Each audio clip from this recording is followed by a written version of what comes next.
Nejdříve potřebujeme najít název skladby. Jak byste chtěli, aby se jmenovala skladba, kterou tady v Rudolfínu složíme s Českou filharmonií za pomocí vás 4? Máte někdo nějaký nápad? Protože ano? Jak? Rychlost. No, tak dobře, rychlost, aby nám to hráči zahráli. Rychlost. Může být. Dobře, tak máme symfonii, která se jmenuje Rychlost, první větu. Jo? A já vám teďka vysvětlím, jak to bude. Máme tady bicí sekci, to jsou pánové vzadu, tou začneme, protože ta skladba potřebuje mít nějaký beat, nějaký rytmus. Vzhledem k tomu, že to je rychlost, tak asi bude rychlý ten rytmus. Tak kdo si troufá z vás 4 dát orchestru ten beat? Ty. Výborně. Tak prosím tě, buď hlasitý, jo, abych tě slyšel až sem, a naznač mi, jak by měl ten rytmus, který bude znít pod celou skladbou znít. Jak? Můžeš i tleskat, jasně.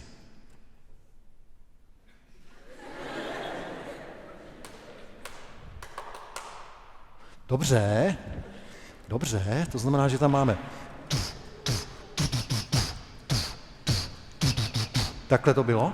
No, šlo by to, Ondro? Dáš prosím tě pokyn nějak orchestru, aby jsme se v tom zorientovali, co se týká hodnot not? To dáme teda na 3, bude to na 3 a budou to 2 čtvrťové noty a potom budou 2 šestnáctiny a osmina, jo? Pam, pam, pa, pa, pam, pam. Tak pojďme, paní.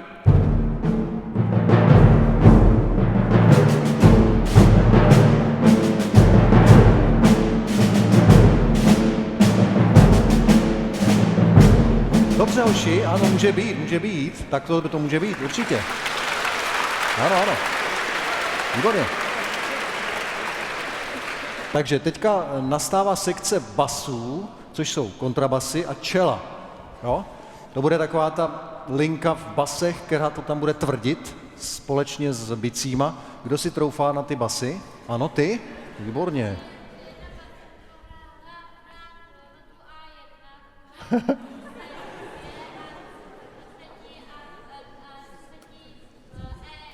To je skvělý. Hele, Ondro, zorientoval ses. Máme tady notu A1, pak C2 a to třetí bylo E2. A1, C2 a E2. Zvládneš to nějak zadat? A v jakým rytmu ještě? Slečno, v jakým rytmu? V jakým rytmu? My tam potřebujeme i rytmus, víš?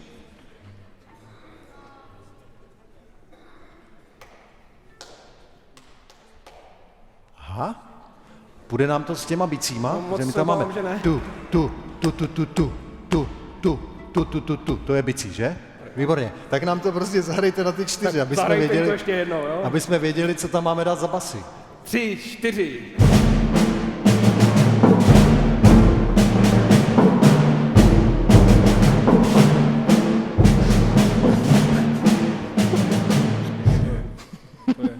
A teďka tam přidáme ty basy, takže tam máme A1, C2 a E2.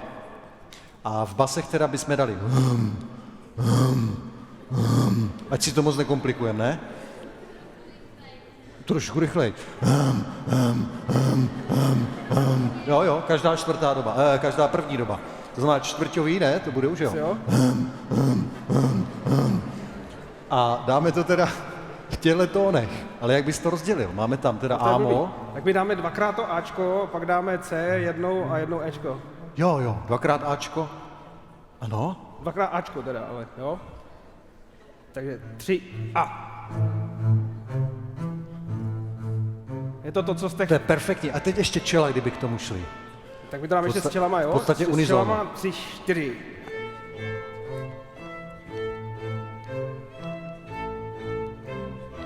Tak, krásný, to je krásný. No to by šlo, ne? Vyšlo. Jo, tak to tam máme. Tak si to pamatujte, prosím. A teďka přijdou housle. Kdo si troufá na housle, tam už bychom potřebovali nějakou melodickou linku, jo? To znamená ideálně, kdo třeba umí něco i zaspívat. Aha. Ta. To zní dobře. Ještě jednou to zkus. Ta. Jo? Zorientoval ses nějak? Ondro? Já bych to vzal od C a já bych C, G, A, G. Jestli jsem tým, pam, pi, pam. Jo? Nemusíme to nutně mít tonálně spolu. Nahoře vemte to někde. Jak moc vysoko to chcete? Co nejvejš, co nejvejš. Co nejvejš to jde, jo? Teda já, co nejvejš umíte? já hlasuju pro co nejvejš, jo? Co nejvejš umíte od C, Co jo? nejvejš. 3 a. To je skvělý. To je ale fakt Janáček už. To je hodně hráček, protože tohle máme v dur a tam to bude v mol. To půjde dohromady, to je perfektní. To bude dobrý právě. A violy k tomu máme taky, ty budou v oktávu níž. No, oni až se chytějí, tak to budou taky potom. Jo. Tak, máme tady dřeva. Kdo si troufá na dřeva? Ano.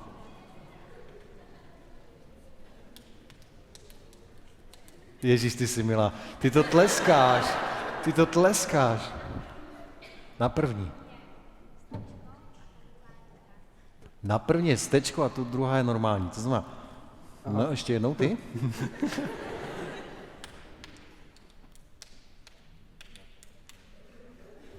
Pochopil jsi to? Teď jsem málem spadl dolů. Dobře, nebudeme, hele, to dáme, neboj se. Dáme tam rozhodně tečky, to určitě. A dáme to, protože tam máme, který tón bys tam dal co nejvyšší, nějaký F-ko, ne? Nebo nějaký hrozná disonance. Něco takového hodně vysoko. Co by to bylo? Cis. Cis jim tam dáme. Cis. A v tečkovaném rytmu, ve 4/4 taktu. To ty budeš umět říct líp. Ten rytmus potřebujeme ještě jednou. No. Bude to jako tam, tadam, může být takhle, jo? Tak, to je ono, vidíš. Tak my tam to teďka zahrajeme, pam, padam, a pojedete 3dobej do toho 4dobýho, prostě se chytíte do toho, jo? No. 3 a.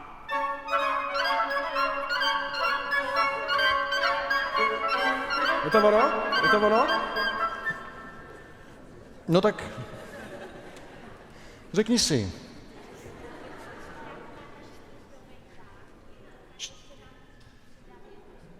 Jednu čtvrtku. No to já vím, tak ona to prvně zpívala na 3. Ještě tam přidat 1/4. A kam? Teď je otázka kam. Aby jsme si to zase nerozbourali, rozumíš? Máme to už pěkně posazený. Nakonec ještě 1/4. Ještě jedno. Ondro, je to jasný, nakonec přijde ještě 1/4. Tak na konci dáme 1/8, jo? Tam, tadam, pam, tam, tam, jo? Dáme nakonec ještě prostě jednu notičku. 3 a. Takhle. A teď jenom otázka moje. Chceme, aby hráli všichni stejnou notu, anebo mají si tam dělat takovýhle bordel, jako tam dělají? To musí říct skladatelka, to já nevím. Skladatelko? Jak to cítíš ty?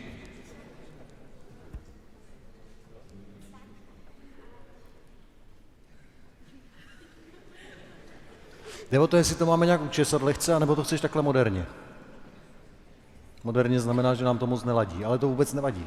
My jsme pochopili, že v hudbě moderní nemusí nic ladit. A přesto to může být ceněná skladba, jako od pana Pendereckého.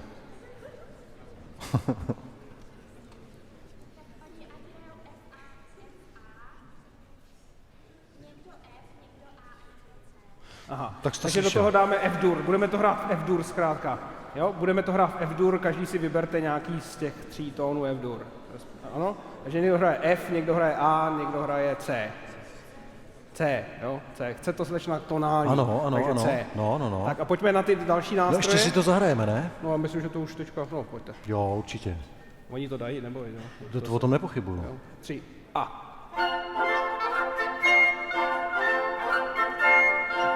Mnohem lepší. To je takový dvořák s Janáčkem dohromady, to bude pěkný. Může být? No tak jo. Vidím, že s tebou bychom tady byli ještě hodinu, ale to se mi líbí, že to cizeluješ, to se mi líbí, to je pěkný. A máme tady poslední sekci a to jsou žestě, dechy. Žestě, že? Žestě. Kdo si troufá na žestě, tam to trošku přitvrdíme už zase. To někdo... Prosím?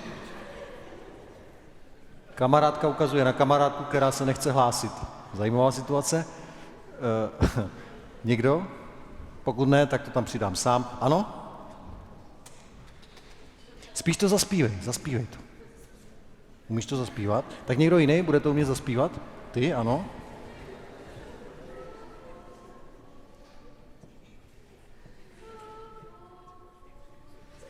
Aha.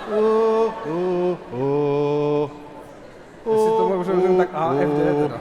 Dlouhý tóny. Ano. To je ono. No, výborně. D-moll, to nevadí, to je pořád. Tak to zahrajeme tak, že na konci bude půlová nota, jo? 2/4 půlka, jo? 3 a.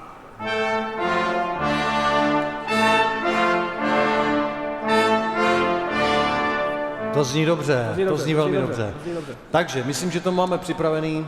Tak, prosím o chvilku soustředění, protože máme tady světovou premiéru skladby, respektive první věty symfonie číslo 1, D-moll až A-moll, případně C-dur,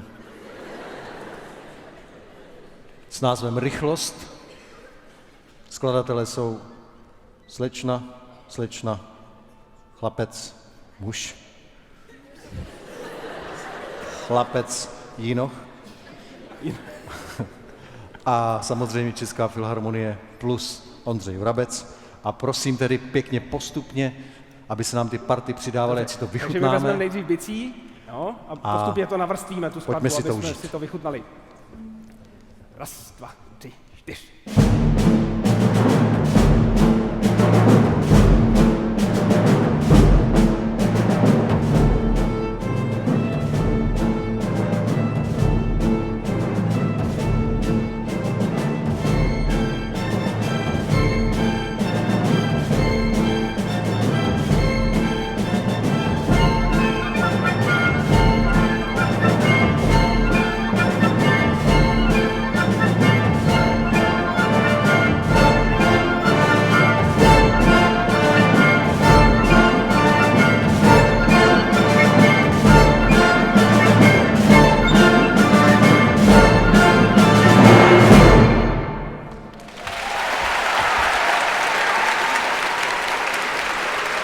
To musí jít do not!